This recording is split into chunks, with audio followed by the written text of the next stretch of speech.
Welcome back to Fundamental Ball. My name is Adele. I will be your digital coach. In today's video, we're going to start with the Miami Heat being defeated by the Indiana Pacers 91-102, bringing the Heat's record to 1-1. The Indiana Pacers finally get in the win column, are 1-2 on the year. The keys to the game from our game plan before this took place was make the three by the Miami Heat, be competitive on the glass, defend the three, and attack the second unit in the paint. Now that game plan kind of got turned on its head when Kyle Lowry was unable to go due to injury and Dwayne Dedmon was rendered ineffective due to injury. The Miami Heat turned the ball over time and time again. We're going to look at the stats to see how they measured up in those categories in our plus-minus segment.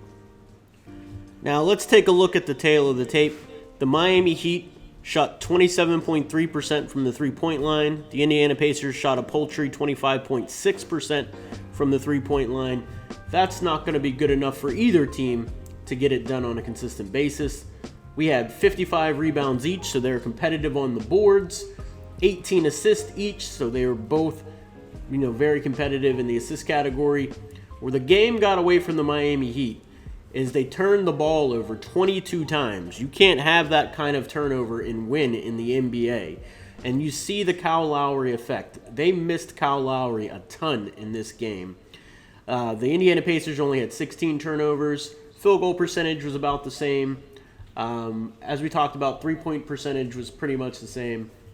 Free throw percentage went into Miami Heat's favor, 85.7% to 76.2%. And then you have the points in the paint.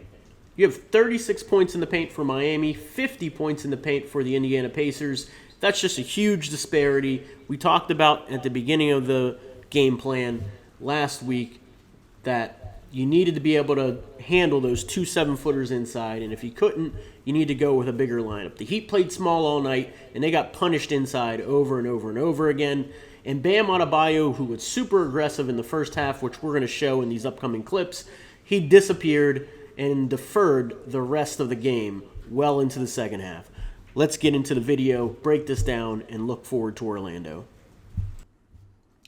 To start the game, the Miami Heat established Bam Adebayo really early on, getting him isolated on Sabonis on the outside. He's been really aggressive with his jumper, making shots time and time again to get this offense for the Miami Heat rolling without Kyle Lowry. So as we always talk about, aggressive Bam is the best version of Bam. Bam right here being guarded by 4 people that are back. He still thinks he has advantage, takes it right over the top of Holiday for the scoop and score, one at the end one. As you can see, the Miami Heat isolate Bam Adebayo in the mid-post right here against Miles Turner.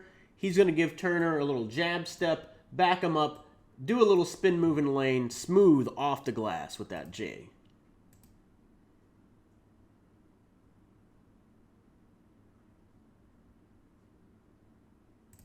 For the Miami Heat, Tyler Hero was aggressive all night. He led the Heat in scoring with 30 points off the bench. He was attacking. He was looking for a shot. He was probing. This kid is turning into a stud. He's going to be in contention for Most Improved Player of the Year. I can guarantee you that. As you look on this clip right here, he's going to push the pace, get into the lane, take the contact with that 10 pounds of muscle, put it up soft, and get the bucket. Now in this play, we see Tyler Hero bring the ball up the floor against pressure, which he didn't do well as a rookie, but now he gets to bring it up against pressure with that added quickness, use the added muscle he has, and finish over the top. Just again, that was the lone bright spot for Miami. Tyler Hero coming into his own, showing that he can be an all-league scorer, as he likes to put it, a bucket. Conversely, the Indiana Pacers established Sabonis early, getting in the paint, causing havoc, rolling downhill, attacking the rim. Now, this young man is going to be in contention for Rookie of the Year, Chris Duarte. He is 24 years old, very polished rookie. He changes speeds well. He creates separation. He's not overly quick, but he knows how to change speeds, create space, and shoot his jump shot. It's a beautiful jump shot to watch. Now, if you take a look on this clip here, he's going to go to his left, change speeds with a little hesitation, step back fadeaway, and nails it. Here he is again. He just knows how to get to his spots, Chris Duarte right here. He's going to come down, isolate on Duncan. He's going to drive the middle of the paint. Just give a little hesitation, turn around, fade away. It's a very mature game Chris Duarte has for a rookie. As you can see, the poise right here. He gets into the paint, gives a little fake, little turnaround J, drops it over the top.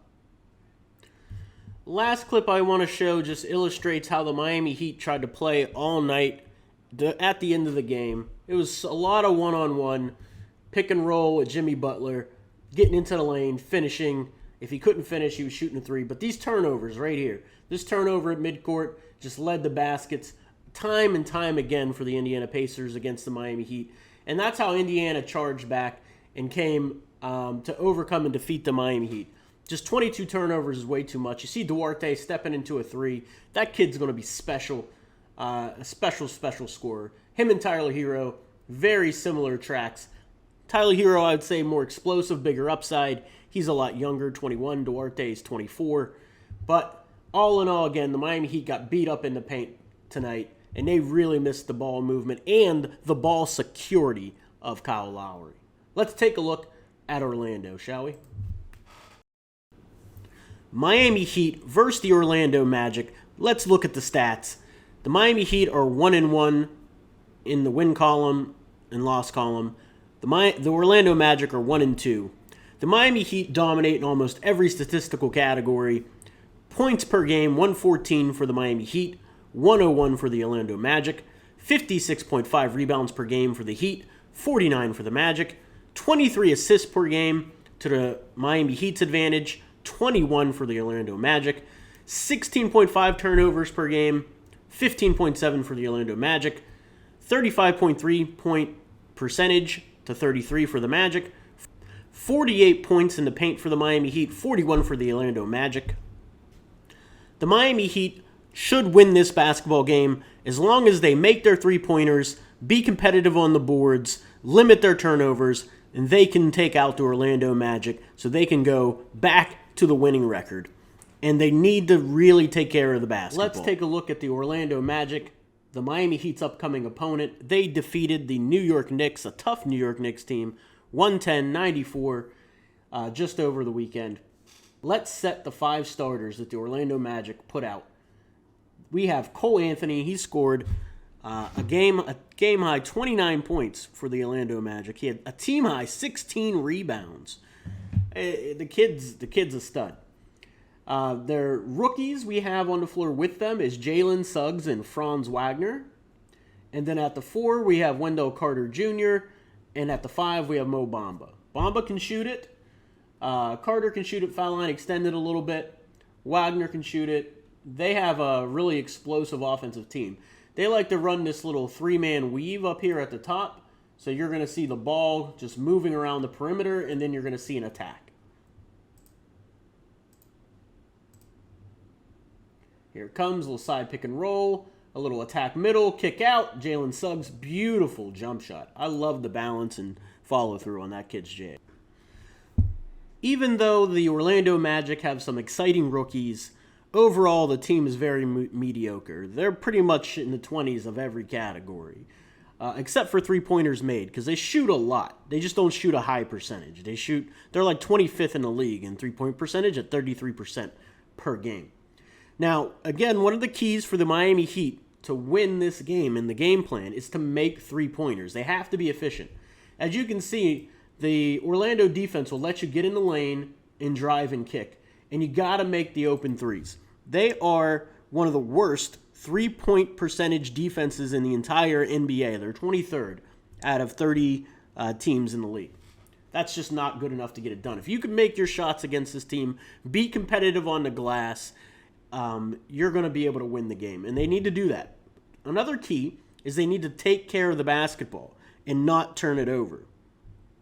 If you let these young guys get out and run and not play against your half-court defense, it's going to be advantage Orlando because these young guys can run.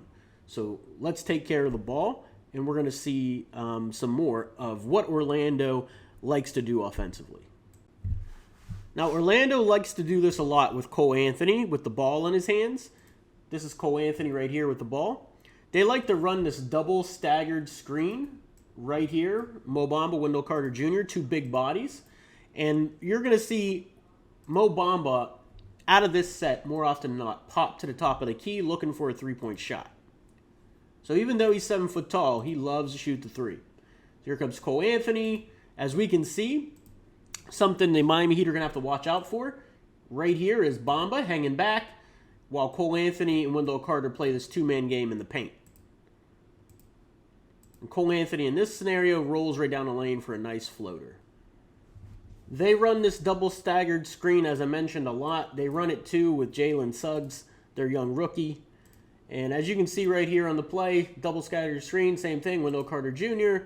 Now, the ball goes to this guy. But what I want you to pay attention to is every time Wendell Carter Jr. dives, Mo Bamba stays back.